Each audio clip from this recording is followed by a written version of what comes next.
95 news speed news కి స్వాగతం.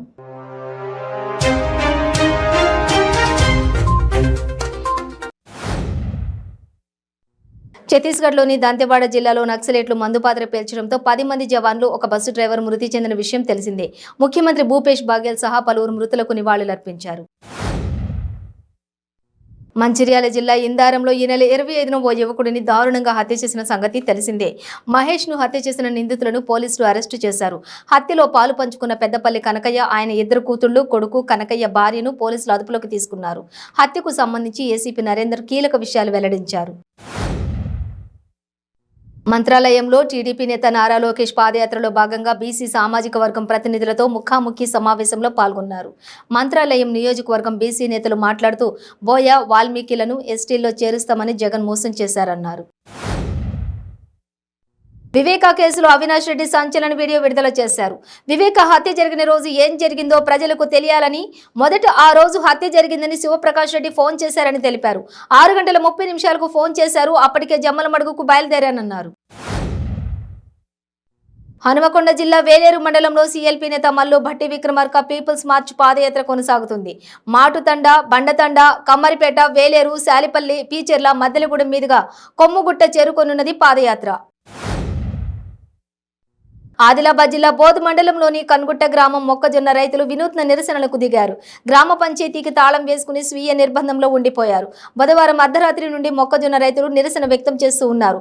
జిల్లా కేంద్రంలోని కలెక్టర్ కార్యాలయం ఎదుట ధర్నా చేపట్టిన రైతులకు 2 రోజులలో కొనుగోలు చేస్తామని అధికారులు హామీ ఇచ్చారు. ఏలూరు కలెక్టరేట్లో కొత్త ఆర్థిక శాఖ భవనాన్ని ఆర్థిక శాఖ మంత్రి బుగ్గన రాజేంద్రనాథ్ రెడ్డి ప్రారంభించారు.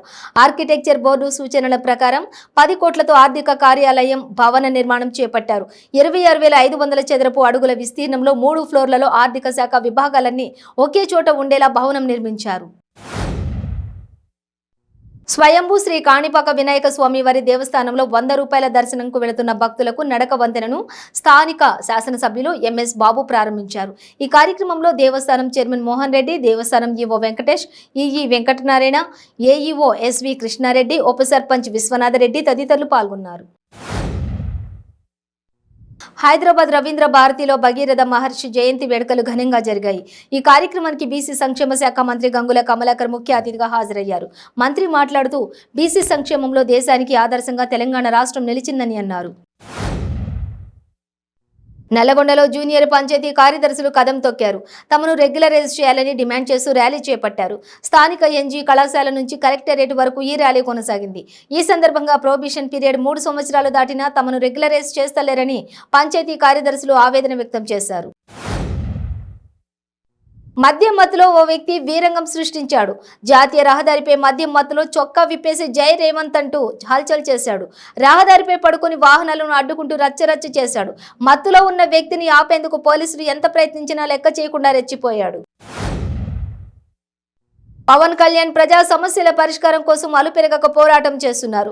రాష్ట్ర భవిష్యత్తుపై ముందు చూపు ఉన్న వ్యక్తి పవన్ కళ్యాణ్ మాత్రమేనని జనసేన నేత పోతిన మహేష్ అన్నారు. ఇంటింటికి రాబోయే మన జనసేన ప్రభుత్వం కార్యక్రమంలో ఆయన పాల్గొన్నారు. 35వ డివిజన్ అధ్యక్షులు నారాయణస్వామి, ప్రదీప్ రాజ్ ఆధ్వర్యంలో నిర్వహించారు. అన్నమయ్య జిల్లా మదనపల్లిలోని పలు దుకాణాల్లో మెట్రాలజీ అధికారులు తనిఖీలు నిర్వహించి 8 కేసులు పెట్టి 46,000 రూపాయల జరిమానా విధించారు. పట్టణంలోని అప్పారావు వీధి, బజారు వీధి ప్రాంతాల్లో మెట్రాలజీ ఇన్స్పెక్టర్ నాగరాజు దుకాణాల్లో తనిఖీలు నిర్వహించారు. మహాత్మా జ్యోతిరావు పూలే, సావిత్రిబాయి పూలే విగ్రహాలను పట్టణంలో ఏర్పాటు చేయాలని బీసీ సంఘాల నాయకులు డిమాండ్ చేశారు. నేడు మదనపల్లి మున్సిపాలిటీ కార్యాలయం ఆవరణలో నిరసన వ్యక్తం చేసి కమిషనర్కు వినతి పత్రం అందజేశారు. ఏలూరు జిల్లా దెందులూరు మండలం సింగవరం గ్రామంలో విషపూరిత ఆహారం తిని సుమారు 20 మంది అస్వస్థతకు గురయ్యారు. సమాచారం అందుకున్న 108 అంబులెన్స్ సిబ్బంది వెంటనే వారందరినీ చికిత్స నిమిత్తం ఏలూరు జిల్లా కేంద్ర ప్రభుత్వ ఆసుపత్రికి తరలించారు.